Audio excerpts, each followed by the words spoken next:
इस कार्यक्रम के पुण्यार्चक हैं स्वर्गीय पंडित श्री रतनलाल जी बैनाड़ा की स्मृति में बैनाड़ा उद्योग लिमिटेड, आगरा।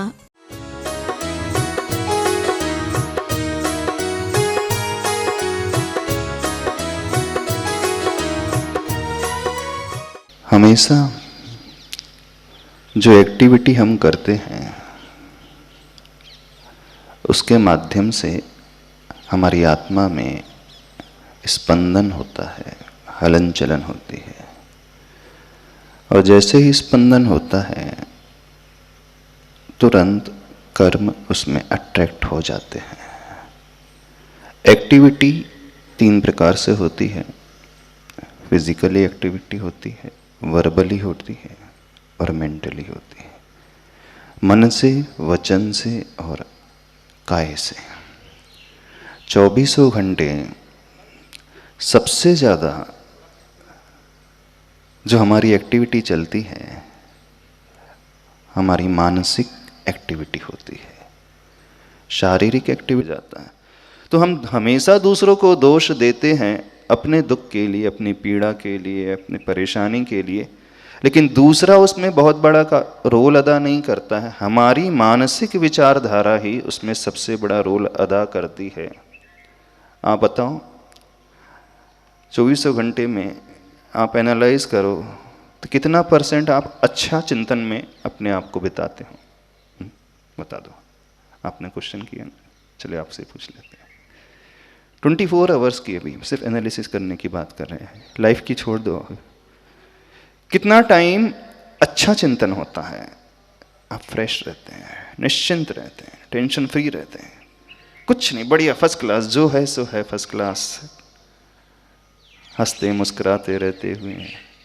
और कितना टाइम इधर उधर की प्लानिंग में, इधर उधर के अशुभ विचारों में, दूसरों को लेकर के नहीं, स्वयं को लेकर के।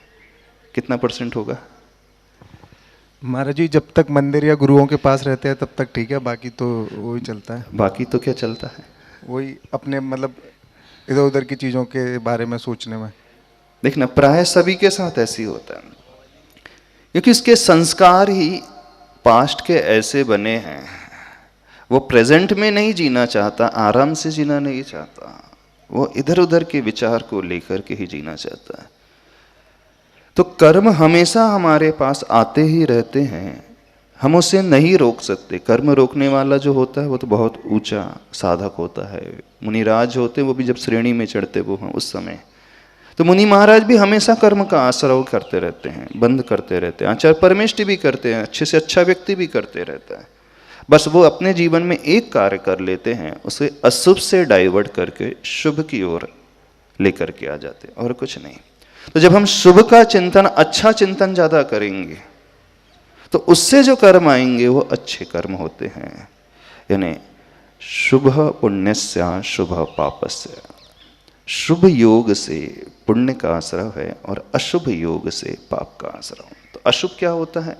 जैसे हिंसा संबंधी पाप है, किसी को चीट करना, किसी को मारना, किसी को नीचे गिराने की, अथवा झूठ बोलने संबंधी उसी की प्लानिंग है, अथवा बहुत ज़्यादा डिज़ायर जो होती हैं, इच्छाएं होती हैं, उस इच्छाओं की पूर्ति के लिए वो प्लानिंग बनाते रहता है, जैसे परिग्रह की श्रेणी में लेकर के जाते।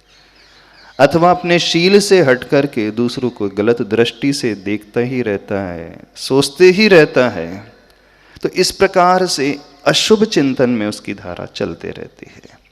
अब यदि हम कर्म बंधन को तोड़ना चाहते हैं, कर्म बंधन को तोड़ने की प्रक्रिया जो होती है वो बहुत बाद में जाकर के शुरू होती है। उसके लिए क्या किया जाता है? उसके लिए व्रत, नियम, संकल्प लिया जाता है, जिसे अपन जैन आगम में चारित्र कहते हैं। वहीं से कर्म टूटना शुरू होते हैं, जिसे कहा जाता है ना, उन्होंने पूछा कि कर्म को कैसे क्लीन करें। तो क्लीन करने की प्रक्रिया तो तब होती है जब व्यक्ति जीवन में कुछ अच्छे नियमों को ग्रहण करता है, एक संकल्प लेके आना है। यानी संकल्प से ही सिद्धि की प्राप्ति होती है, नियम से ही फर्मनेस जो हमारे भीतर बनी रहती है। किसी भी कंडीशन में हम अपने नियमों को नहीं तोड़ेंगे। नियम कोई भी हो सकता है, छोटा बड़ा कुछ भी हो सकता है। तो वहीं से कर्म की बंधन की श्रृंखला जो है टूटती है, वे कर्म हमारे से दूर होते हैं, जिसे कहा जाता है, जिसका आचरण, कैरेक्टर सुधर जाता है। उसे यदि लेमन टर्म्स में समझना चाहें तब चारित्र तो आपको समझ में नहीं आएगा दुनिया वालों को, यानी जिसका जितना अच्छा कैरेक्टर होता है, आचरण जिसका जितना अच्छा होता है, आचरण से हम उन अशुभ कर्मों को, जिसे पाप कर्म कहा जाता है, उसे तोड़ करके अलग कर सकते हैं। और जब आचरण सुधर जाता है तो अच्छे आचरण के माध्यम से जो कर्म आएंगे वो शुभ कर्म आते हैं, पुण्य कर्म आते हैं, अच्छे कर्म आते हैं। तो सबसे ज़्यादा यदि हमें कंट्रोल करना है तो अपने मन पे कंट्रोल करना है। वचन पे तो इजीली कंट्रोल हो सकता है कंपैरेटिवली, शरीर पे भी, शरीर की एक्टिविटी पे भी कंट्रोल हो सकता है, लेकिन मन को जिसने कंट्रोल करना सीख लिया, समझना उसने दुनिया को जीत लिया, कर्म बंध से वो ऊपर उठ जाएगा। इजी नहीं है? इजी है। कितने लोगों को लगता है कि वो अपने मन पे कंट्रोल कर सकते? हाँ? मन आपका आपके अनुसार चलता है, आपके अनुसार चलता है मन, कि आप मन के अनुसार चलते हैं? अच्छा, कितने लोग मन के अनुसार चलते? चलो ऐसा समझ लें, जो भी आप करते हैं, बोलते हैं, सोचते हैं, अपने अनुसार कि मन के अनुसार? आप मन को चलाते कि मन आपको चलाता? महाराज जी, मन हमको चलाता है। आप मालिक है, मन मालिक है? ओनर आप हैं कि मन है? थोड़ा समझने की कोशिश करना। डिसाइड आप करेंगे कि डिसाइड मन करेगा? मन मीडियम है कि मन जो है डिसीजन मेकर है? इसे डिफरेंशिएट करना सीखे पहले। मन is just like a medium, और मीडियम के थ्रू जो डिसीजन मेकर है वो डिसीजन लेता है। समझ रहे हो? नहीं समझ में आ रहा है? पर हो क्या रहा है, मन हमारा डिसीजन मेकर बन गया है। हम सेपरेट एंटिटी हैं और मन इज डिफरेंट एंटिटी है, दोनों एक ही में, लेकिन हम जो हैं, जिसे हम कहते हैं कि मैं, आप बोलते ना मेरा नाम ये है, ये जो कहता है कि मैं ऐसा हूँ, जो हूँ कहा जा रहा है, मैं अच्छा हूँ, मैं इस प्रकार से रहता हूँ, मैं इस प्रकार से कार्य करता हूँ, जो वर्ड आता है बाद में हूँ, ये हूँ क्या है बेसिकली? क्यों सभी लोग क्या बोलते हैं हिंदी में? आप कैसे हों, अथवा हूँ, जो हूँ कहा जाता है वो मैं हूँ, है ना? और मन सेपरेट एंटिटी है हमारे ही भीतर। मन हमारा मालिक नहीं है, हम मालिक अपने आप के हैं। जैसे आंखें देखती हैं कि आप देखते हैं? क्लियर हो जाएगा डाउट थोड़ा सा? हाँ, कौन हमें बताएगा? हाँ, आपकी आंखें देखती हैं कि आप आंखों के माध्यम से देखते हैं? देखो थोड़ा सा इसे समझने की कोशिश करो, बहुत अच्छा क्वेश्चन है। हाँ? कौन बताएगा? नमोस्तु महाराज श्री, आंखों के माध्यम से हम देखते हैं। अच्छा, तो आंखें नहीं देखती ना?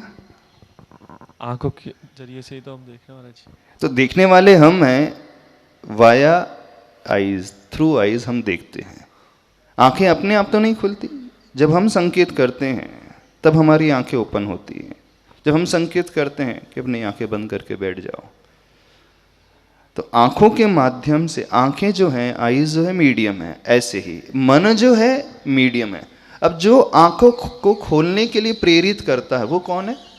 आपको कहता है कि नहीं आंखें खोलना है, बहुत देर हो गई आंखें बंद करके बैठा हूं मैं, अब खोल करके देखना है। ये जो डिसाइड करता है वो कौन है? माइंड महाराज। माइंड। अच्छा हाँ, एक टर्मिनोलॉजी और आ गई माइंड की। माइंड मीन्स ब्रेन, है ना? तो ब्रेन हमारा मालिक है कि हम ब्रेन के मालिक हैं? समझ रहे हो? नहीं समझ रहे? हमारी बॉडी है, हम कहते हैं ये बॉडी हमारी है, शरीर हमारा है, आंखें भी हमारी हैं, कान भी हमारे हैं, मुख भी हमारा है, ब्रेन भी हमारा है। तो हम तो कुछ और ही हैं, हम इन सब के शरीर के पार्ट्स के मालिक हैं। माइंड भी, जैसे साइंस कहता है via mind we do this, दिमाग के माध्यम से हम कहते हैं, फिर कोई उसे कहता है मन कहता है।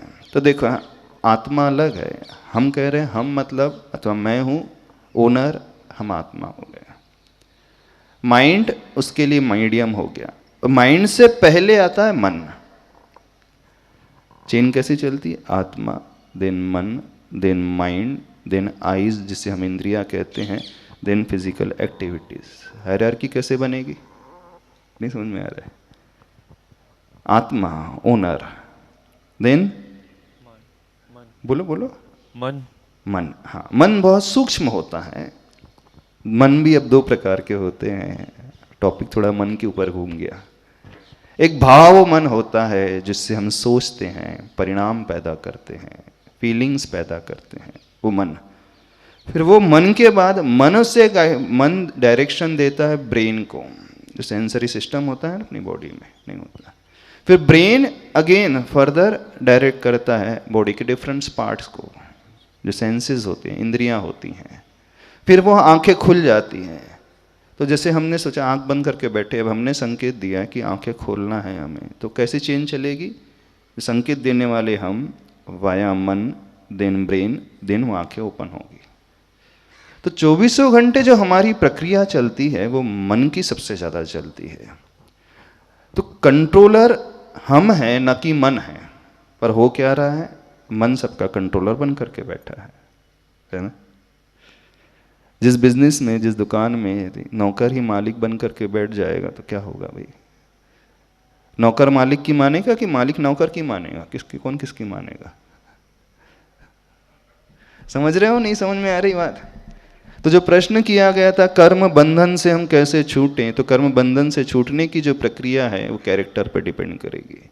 जिसका जितना अच्छा आचरण, जिसका अच्छा जितना कैरेक्टर रहेगा, चरित्र रहेगा, वह उतने ही अच्छे से उन कर्मों को अलग करता चले जाएगा, क्लीन करता चले जाएगा।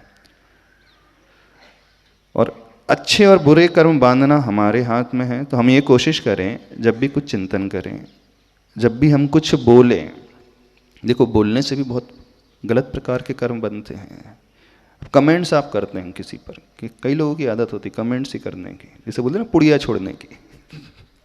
क्या बोलते हैं? पुड़िया छोड़ दी है। और कुछ यहाँ कौन सा वर्ड बोलते हैं कमेंट्स करने के लिए? व्यंग कसता है व्यक्ति, कुछ ऐसा शब्द बोल देता है जिससे वो सामने वाले को चुभने लगता है। तो ऐसे वर्ड जो हम यूज करते हैं उससे अशुभ कर्म, और फिजिकली एक्टिविटीज इस प्रकार की होती है उससे भी अशुभ कर्म। समझ रहे हो? क्या होना चाहिए? अब अच्छे कर्म को कैसे बांधे, तो क्या करना पड़ेगा? उन्होंने बहुत अच्छी बात कही। जब भगवान के पास रहते हैं, गुरु के पास रहते हैं, तब अच्छे विचार रहते हैं। तो अच्छे विचार करने के लिए, पैदा करने के लिए 2-3 माध्यम है। अच्छा फ्रेंड सर्कल हो। 24 घंटे तब गुरु के पास रह नहीं सकते। रह सकते हो? नहीं रह सकते। हाँ, जो घर बार छोड़ देगा वो रह सकता है, जो नहीं छोड़ पाएगा, उसका बिजनेस है, ऑफिस है, स्टडीज़ है, सारी है, तो वो नहीं रह सकता। तो गुरु हमारे पास अथवा हम गुरु के पास 24 घंटे तो नहीं रह सकते। हाँ, लेकिन एक चीज़ है जिसके साथ हम रह सकते हैं, गुरु की वाणी के साथ 24 घंटे में रह सकते। नहीं रह सकते। वो तो कैरी कर सकते हो आप, नहीं कर सकते। हाँ, आज तो सबके पास बहुत अच्छा मीडियम है, मोबाइल है, नहीं है मीडियम, तो वाणी तो अपने साथ हम कैरी कर सकते हैं हमेशा।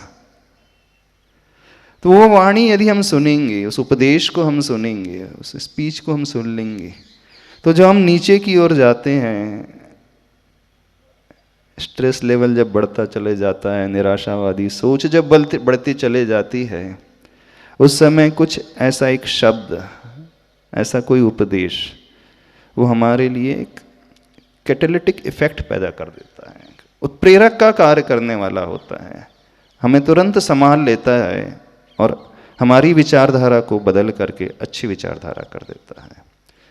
तो गुरु के साथ नहीं रह सकते तो गुरु की वाणी के साथ रहें। अब गुरु की वाणी भी 24 घंटा व्यक्ति सुन नहीं सकता, बोले मेरे पास यही काम थोड़ी बैठा है। क्या कहते हो? यही अकेले थोड़ी काम है, और भी बहुत सारे काम हैं। तो दूसरी चीज़ है, अपने फ्रेंड सर्कल को चेक करो आप लोग। क्यों? फ्रेंड सर्कल को चेक करते हो कभी? कौन व्यक्ति कैसा है, उसका नेचर कैसा है, उसको यदि जज करना हो तो उसके फ्रेंड सर्कल को देख लो, वो किन लोगों के साथ उठता बैठता है, क्या करता है। तो जैसा फ्रेंड सर्कल रहेगा, जैसी संगति रहेगी, वैसा ही पता चल जाएगा कि ये व्यक्ति किस टाइप का है। क्योंकि हम जैसे होते हैं वैसे लोगों को ही अपने इर्द गिर्द चूज करते हैं, फैक्ट है। अथवा जिन लोगों के साथ रहते हैं वैसा हो जाते हैं, होने लगते हैं, दोनों ही चीज़ें होती हैं। एक शराबी है, वो संगति किसकी करेगा? जो उसकी कंपनी देगा शाम को रात को। वो पुजारी की संगति थोड़ी करेगा, ब्रह्मचारी की संगति थोड़ी करेगा। अब खाने पीने वाला है ना, सट्टा करने वाला है, पाउच खाने वाला है, बीड़ी पीने वाला है, वो किसका फ्रेंड सर्कल ढूंढेगा? किसको ढूंढेगा? ऐसे लोगों को ही ढूंढेगा जो उसके साथ निभा सके। तो आप जिनके साथ रहते हो, कई बार आप लोग क्या दोष दे देते हो, अब क्या करें, वो दोस्ती इस प्रकार के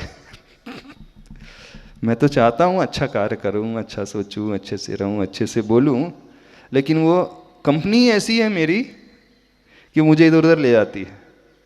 कंपनी ऐसी है कि हमने चूज़ की है। श्रेयांश, हाँ बोलना थोड़ा सा। हाँ, फ्रेंड सर्कल ही ऐसा है कि हमने सिलेक्ट किया है। वो महाराज जी हमने सेलेक्ट किया है वो। आपने किस बेस पे सिलेक्ट किया? कोई रीज़न तो होगा सिलेक्ट करने का। नहीं महाराज जी, ये तो अपने आप ही हो जाता है। अपने आप ही हो जाता है? ऐसा तो होता ही नहीं। इतने सारे लोगों में वही क्यों है?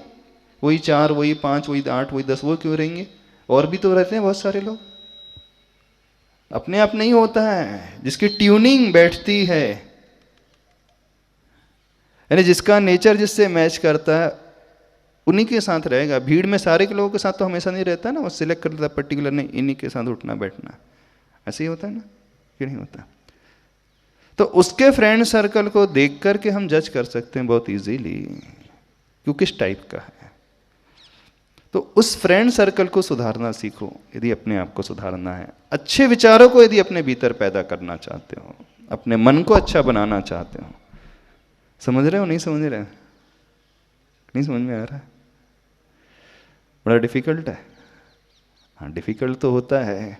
अब जैसी संगति बरसों से चली आ रही, एकदम चेंज करना है, क्योंकि अभी जो एटीट्यूड था वो पूरा अलग प्रकार का था। अब समझ में आने लगी बात, तो हमें एटीट्यूड बदलना होगा, अपना जीवन बदलना है तो अपने नेचर में भी थोड़ा सा परिवर्तन लाना होगा। जो हमारी हैबिट्स थी उसे भी चेंज करना होगा। उसके लिए थोड़ा सा ऐसा सर्कल ढूंढना पड़ेगा जो इस प्रकार के नेचर को रखते हैं। तो कर्म बंध को क्लीन करने के लिए कैरेक्टर के साथ साथ उस कंपनी को भी हमें देखना पड़ेगा, कैसी कंपनी हमारी है, क्योंकि उसका भी बहुत ज़्यादा इफेक्ट पड़ता है। इस बात को समझ करके चलना। अकेले हम अपने दम पर सब कुछ नहीं कर सकते, क्योंकि हर व्यक्ति इतना पावरफुल नहीं होता है कि वो सराउंडिंग से प्रभावित ही ना हो। आचार्य श्री ने मूक माटी में लिखा है, जैसी संगति होती है वैसी मति होती है, और जैसी मति होती है वैसी ही उसकी गति हो जाती है।